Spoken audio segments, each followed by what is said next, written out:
day-to-day on sustainability. And what I'm going to do in this first session is trying to highlight the issues that we at the European University Association think are of crucial importance for financial sustainability.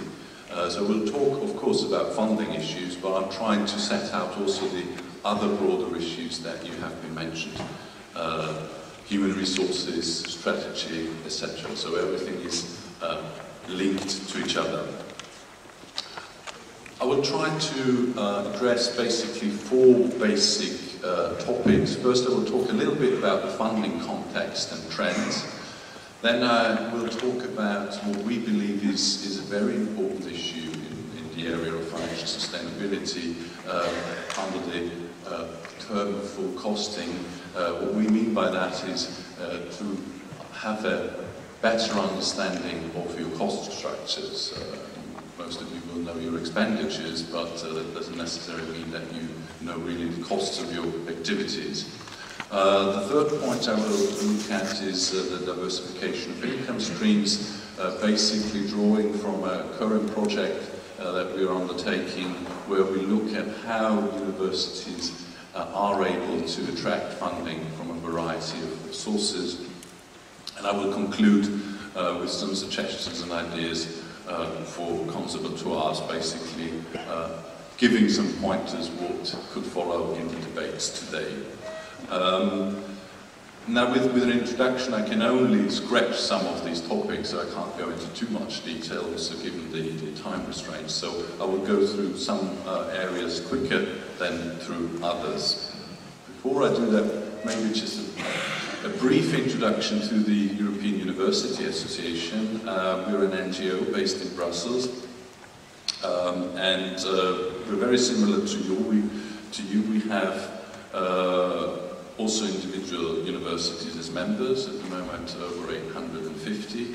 And I think what's very common to you is we have a very diverse membership. So these 850 universities are very different universities. So they comprise internationally large research universities, as well as smaller regional universities acting also on local level. Maybe what's different to your organization is that we also have 35 national rectors' conferences as our members, which are quite an important membership body, because they provide the national view of the higher education sector into our organization. And what we do with that is we provide this also towards the European level. So we act very strongly on a European level. We interact with the Commission, Parliament, etc. And what we're trying to do is really improve the framework conditions for universities, both in the teaching and learning mission, as well as in the research and innovation mission. But we also are active on national level, where we bring the European perspective and the European benchmark in actual debates on national level. And I think that's also a great asset, that we can come from almost a neutral perspective into sometimes very heated debates in the national context. Now, what do we think of financial sustainability? What you can see here is the kind of the temple of financial sustainability, and we believe it's based on three pillars. So the first one is sort of institutional perspective. You need to know the costs of your activities and projects in order to know if you can do the activities that you do at the moment in the years to come in the same quality. The second pillar is that we believe that if you just rely on one major source of income, there is a great risk if something happens to that source. So a diversified income structure is also something that can spread this risk over various pillars. Nevertheless, and this is also what we advocate for on a European, national and international level, that we believe a sustainable and sufficient public funding base is essential for universities. Also very important Financial sustainability is not an aim in itself. What it should do is it should allow that an institution can undertake the activities in the quality that you want to do them, also now and in the years to come, so not just an aim in itself. The funding context. Many of you are very much aware that the funding context has considerably changed within the last decade. There are many reasons for this. I just highlight a couple of them. It is a challenging environment. Globalization has taken place and has really changed the way institutions act. And with globalization, that has also brought a growing competition. Of course, universities and conservatoires as well, you cooperate amongst each other, but there's also competition. There's competition for the best students, there's competition for the best teachers and researchers, and there's competition for funds. There are growing demands. Society, governments, funders demand more from our institutions. They just don't think, well, it's good to have them. They want things in return. So for institutions, universities, contributing to economic growth, etc., is something that's expected. At the same time, we have growing costs of teaching and research, that's advances in technology, etc. That makes our activities much more costly than in the past. At the same time, we have the economic downturn, which had a major impact in a number of countries. I will give you a picture of that a little bit later. And that has led to a high public deficit spending in many countries. So that means that our activities compete with other sectors. So a lot of money has went into the banking sector, the building sector, etc. So we will see, or many countries have already seen cuts in public funding, and we believe this will continue. Maybe some trends in funding. We also see a move towards the use of more competitive funding schemes. That means you have to compete with others for a limited amount of funding.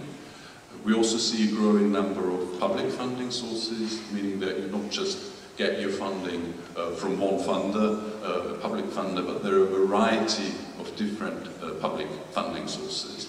And we also see a shift to non-governmental funding from a diverse group of sources, be it private revenues, fees in those countries that are allowed to charge fees. This is one form of income, but also private contracts, philanthropic funding with a variety of different sources from alumni, foundations, etc. Lifelong learning, we have different groups that we educate and teach, so it's not just the sort of postgraduate level, it's a huge diverse learning group that's coming in. Also revenues from property and other services, just to give you a couple of them. Maybe just to show you very briefly what's happening also with these public funding sources.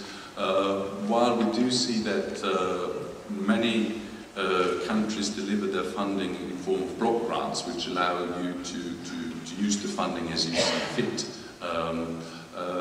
Many countries also use funding formula for attributing funding, and while they're still very often input-based, so the number of students, the number of posts you have, we see a shift towards much more output-oriented funding formula. Let's say how many students you put through the system, or how much other funding you attract. And that's of course much more challenging when you are funded according to outputs. Already mentioned competitive funding, but what this means, the competitive funding, is that you also need within your institutions more experts who can attract these competitive funding sources. It's not just that you negotiate or get your funding through this formula. You need to compete, you need to fill in very complex forms, application procedures, and so you need expert staff for that.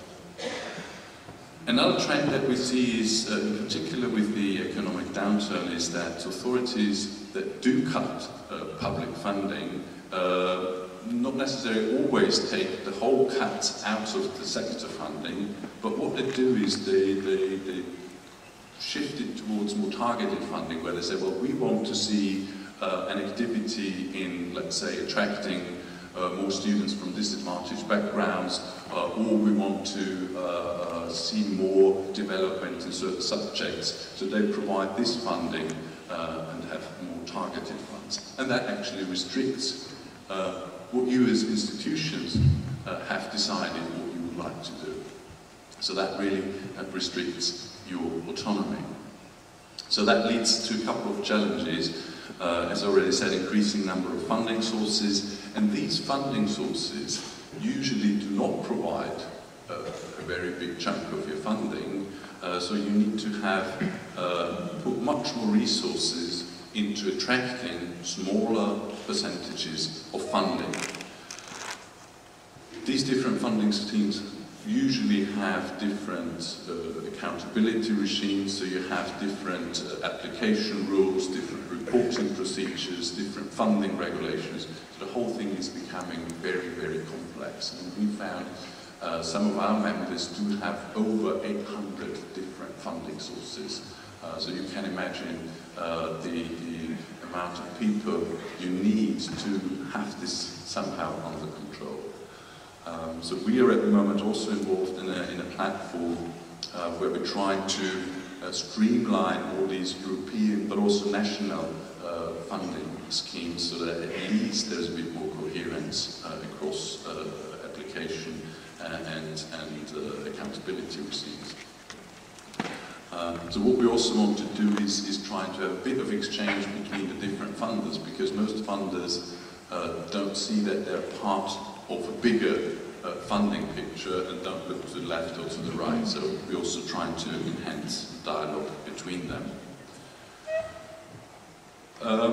As a final point in these funding trends and contexts, I would like to give you just a very brief glimpse of what we found has been the impact of the economic crisis.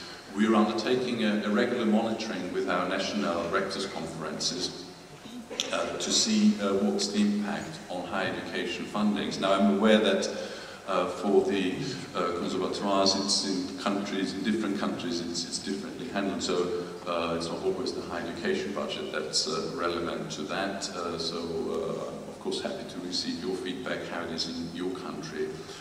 But what we have identified is basically 6 different categories. We have countries that had major cuts, and with major cuts we mean really that change the system. So in Latvia, for example, they had cuts from up to 60% of the public funding. So you can imagine if you have to deal with that as an institution, that's not just that you think about, well, where can we fiddle a bit here and there to that. That's really a question of survival then. Italy is undergoing massive changes. Greece has massive cuts. And what's happening in the UK at the moment is also a drastic change of the system by having announced cuts, at least in the teaching budgets, of up to 40%, with the shift also the impact that has on tuition fees, etc. We then have a group of cuts between 5 and 10%, Estonia, Ireland, just to name a couple of them, a large group having cuts of up to 5%.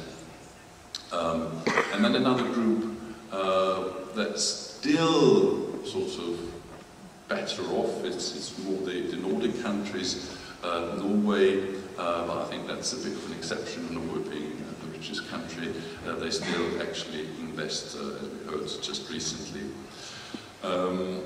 But also the picture is changing here.